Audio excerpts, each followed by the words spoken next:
안녕하세요. 크립토TV입니다. 이번 시간에는 브릭스 국가 코인 선진국 반열에 오를까라는 주제로 말씀을 드려볼까 합니다. 제가 지난 시간에는 러시아 중심으로 말씀을 드려서 이번에는 브라질과 인도 위주로 말씀을 드려볼까 합니다. 브릭스 국가들 잘 아시다시피 전 세계 인구의 42%를 차지합니다. 30억 명이 넘고요. 땅 면적은 30%, GDP는 전 세계 26%, 무역 대금은 전 세계의 20%를 차지하고 있습니다. 특히 할 만한 사항은 그 브릭스의 경제 성장률이 전 세계의 50%를 차지합니다. 전 세계 경제 성장의 절반을 브릭스가 담당을 하고 있다는 얘기가 되겠죠. 자, 브릭스에 총 18개국이 모였다고 합니다. 원래는 5개 국가죠. 근데 회의를 하는데 왜 18개국이 됐냐? 자, 보시면 이란이나 그 아르헨티나, 인도네시아, 말레이시아, 태국과 같은 사실은 브릭스가 아닌데 이 브릭스 플러스라고 해서 회의를 만들어서 그냥 조인을 했다고 하죠. 자, 미국과 그 동맹국이 G7, 나토로 세를 과시하는 것과 대결 구도가 지금 형성이 되고 있는 것 같습니다. 자, 중국이 사실상 브릭스의 대장 역할을 하고 있는 거죠. 자, 제3세계 외교 지금 하고 있는데요. 브릭스 플러스 회의에 이란, 아르헨티나, 인도네시아, 터키, 사우디, 이집트, 아르헨티나 등이 문을 계속 두드리고 있다. 이건 되게 의미심장한 것 같습니다. 자, 이 지금 그 슬라이드는 이전에도 한번 보여드렸죠. 빈살만 사우디 그 왕세자가 시진핑 그 주석을 만났죠. 자, 미국 보란 듯이 원유값 위안화 결제를 논의하고 있는 거죠. 이게 왜 상징적이냐? 이 사진이 의미하는 것은요. 앞으로의 세상은 다극화 체제가 될 것을 암시합니다. 무슨 얘기냐면 탈달러화가 가속화된다는 얘기가 됩니다.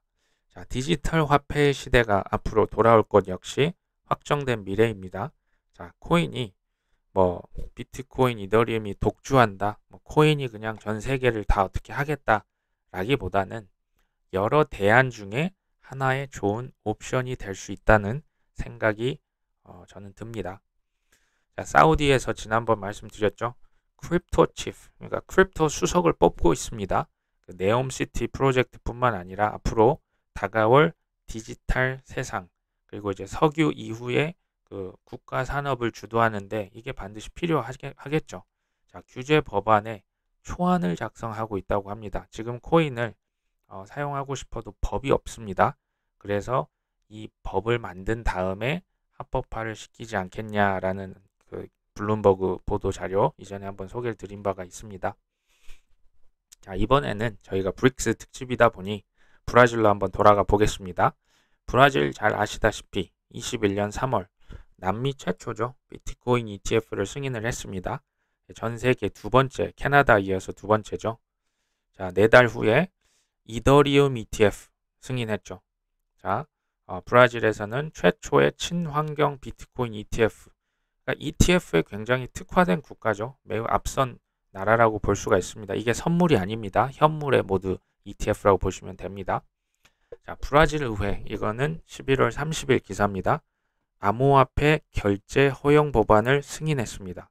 자, 이게 굉장히 의미가 있는데요. 자, 브라질 의회는 중앙은행의 감독하에 암호화폐 결제가 가능합니다. 이미 이제 승인이 됐죠. 자, 암호화폐 결제 부분은 중앙은행이 관할을 하고요. 투자 자산 부문은 브라질의 증권거래위원회가 관리 감독을 합니다. 자, 법안에 따르면 상품 서비스에 대한 암호화폐 결제에 법적 지위가 부여가 됩니다. 하지만 법정 화폐는 아닙니다. 자, 비트코인은 지불 수단이면서 남미 국가의 투자 자산으로 사용할 수 있는 디지털 가치다라고 정의를 했죠. 디지털 가치라는 표현을 썼습니다. 자, 뭐 이타오 같은 뭐 주요 은행 대부분은 지금 이 코인을 보관하고 토큰 제공 같은 서비스 다 실시하고 있습니다. 저는 이게 왜 의미가 있냐? 항상 처음 하는 게 힘들지 않나요? 자, 그 다음 따라가는 나라들은 좀 더 쉬울 수 있다고 봅니다. 자, 중동 오펙의 대장이 사우디죠. 중남미의 대장은 어딜까요? 저는 브라질인 것 같습니다. 이 국가가 지금 이렇게 막 치고 나가고 있죠. 다른 나라들이 따라올 가능성이 전 높아질 것이다. 그리고 좀 더 쉽게 레퍼런스가 생겼으니까 좀 더 쉽게 다른 국가들이 채택을 하지 않을까 저는 내다봅니다. 자, 브라질 대통령이 결국 이 법안에 서명을 했습니다. 자, 브라질에서 암호화폐 결제가 되고요. 그리고 공공기관이 암호화폐 보유가 허용이 됩니다. 공공기관이 코인을 그냥 사서 쟁여놓을 수 있다는 얘기입니다. 자, 여기는 지금 대통령이 서명을 했는데요. 이번에 재선엔 실패했죠. 하지만 마지막에 좋은 일 하고 가신다는 생각 들죠. 자, 브라질 금융당국 투자 펀드 암호화폐 포트폴리오화 승인. 이건 뭐냐면요. 우리가 이제 증권사 가면 펀드가 있잖아요. 근데 그 펀드가 이더리움 펀드, 체인링크 펀드, 스텔라 펀드 좀 예를 드는 겁니다. 이렇게 그냥 코인을 암호화폐 포트폴리오로 만들어서 증권사에서 팔 수 있다는 얘기예요. 그러니까 물론 거래소 가서 저희들은 이제 사지만 그게 익숙치 않거나 그게 하여튼 좀 불안하신 분들은 본인들에게 익숙한 증권사를 통해서 펀드로 코인을 판다는 이 나라가 이 브라질입니다. 자, 브라질 세무당국 10월에 42,000개 기업이 암호화폐를 매수했습니다. 자, 이게 심지어 지금 42,000개의 기업인데요. 전달에 비해서 이게 늘어난 수치입니다. 자, 개인들은 뭐 조금 감소를 했는데요. 이게 5월 달에는 36만 명, 6, 7, 8에는 80만 명, 130만 명, 140만 명. 그러니까 엄청나게 늘어나고 있는 거죠. 이게 브라질에서 개인도 늘고요. 기업도 늘는데 굳이 이제 비교를 하면 기업이 개인보다 조금 더 사고 있죠. 증가 추세가 좀 더 있는 거죠. 자, 이 개인들이 사고 있는 기관들이 사고 있는 코인은 대개 이 비트코인, 이더리움, 스텔라 루멘, 라이트코인, 비트코인 캐시, 체인링크라고 합니다. 이건 뭐 참고만 해주시면 될 것 같고요. 자, 인도는 어떻습니까? 인도는 그 브릭스를 떠나서 전 세계에서 가장 엄격한 규제를 적용을 하고자 합니다. 심지어 중앙은행은 암호화폐 근본 가치가 부재하다. 다음 금융위기 야기할 수도 있다. 이건 굉장히 익숙한 발언입니다. 자, 중앙은행 디지털 통화는 미래의 화폐다. CBDC가 최고다라는 얘기죠. 더 많은 중앙은행이 디지털 통화를 받아들일 것. 가만 들어보시면요. IMF가 크립토에 대해서 얘기하는 것과 정확하게 일치합니다. 나중에 또 말씀드리겠습니다. 자, 인도의 재무부 장관, 암호화폐 규제 법안 올 겨울 의회에 제출하겠다. 자, 근데 여기도 그렇게 뭐 긍정적인 사인은 없어요. 자, 암호화폐는 국경이 없죠. 차익 거래를 막기 위해서는 국제 협력이 필요하다. 자, 재무부는 그 암호화폐 사기 사건들 조사를 하고 있고 지금 돈 세탁 연루된 사실도 확인했다. 그래서 뭐 규제 법안이 뭐 느슨할 것 같진 않습니다. 자, 어쨌든 인도의 암호화폐 규제를 총 한번 나열을 해본 건데요. 이걸 요약을 하면 자, 인도의 중앙은행은 사실은 암호화폐를 금지시키려고 실제로 행동에 들어갔습니다. 명분은 뭐였냐? 소비자 보호, 화폐 주권을 침해한다는 명목이었죠. 이걸 지켜야 하기 때문에요.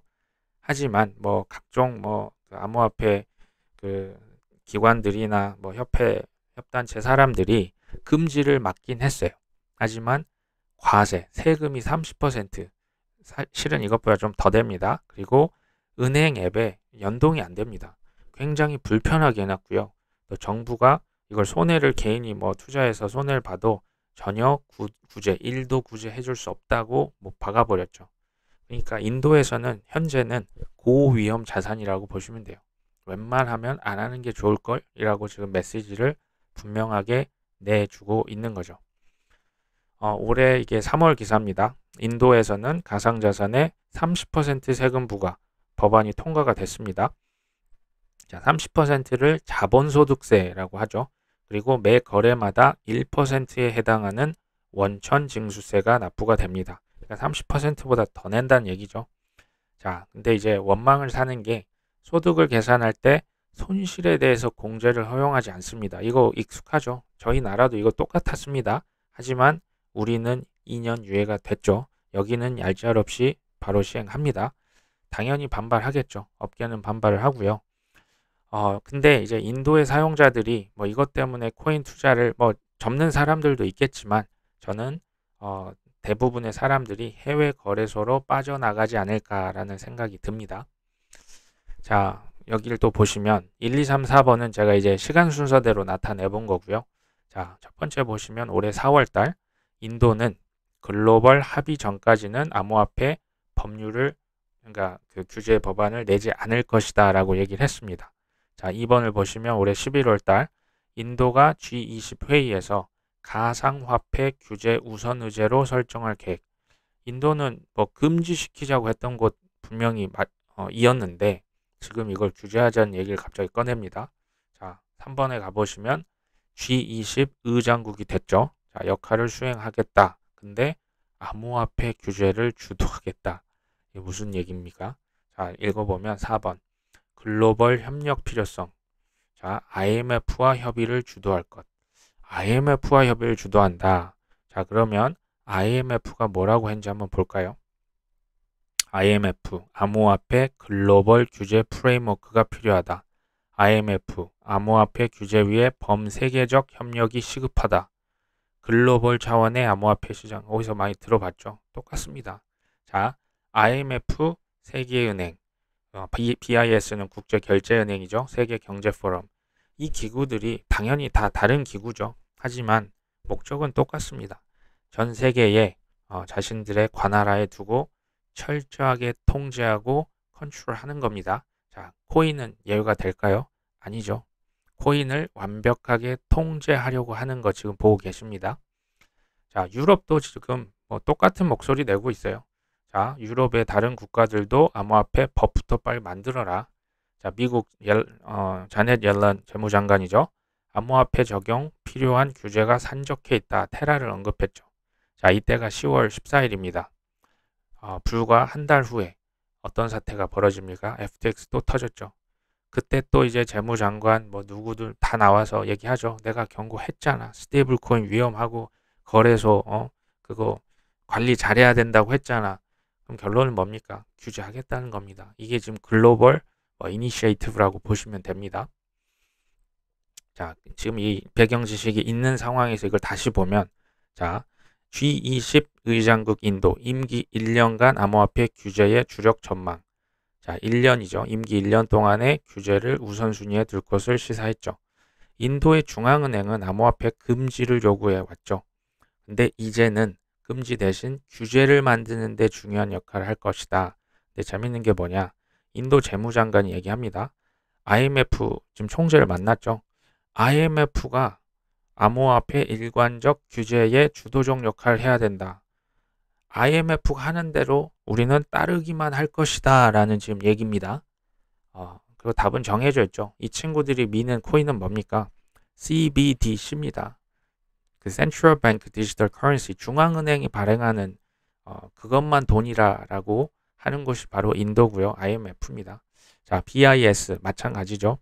비트코인 개인 투자자 81% 손실이다. 크립토 채택 너 괜찮겠니? 지금 어떤 그 뉘앙스입니까? 코인 하면 너 손목 날라간다. 지금 그런 뉘앙스로 계속 코인은 나쁜 거, 위험한 거, 쳐다보지도 말 것 지금 계속 얘기하고 있죠. 이거 한국은행에서 얼마 전에 나온 보도 자료입니다. 자, 바젤 은행 감독위원회, 은행의 암호자산 익스포저, 건전성 규제안 공표. 되게 어렵죠? 쉽게 말씀드리면 너희 은행들이 코인 얼마까지 사도 되는지 얘기해 줄게 라는 얘기입니다. 자, 바젤 은행 감독위원회는 그 BIS, 국제결제은행의 산하위원회라 보시면 되고요. 자, 쉽게 보시면 암호자산을 그룹 1, 그룹 2로 나눴습니다. 자, 그룹 1은 우등생 코인이에요. 우등생 코인은 뭐냐? 분류 조건을 다 충족시킬 수가 있는 암호자산. 토크나 전통 자산도 있고요. 스테이블 코인도 있습니다. 자, 그룹 2는 뭐냐? 약간 열등한 코인들이에요. 열등한 자산들.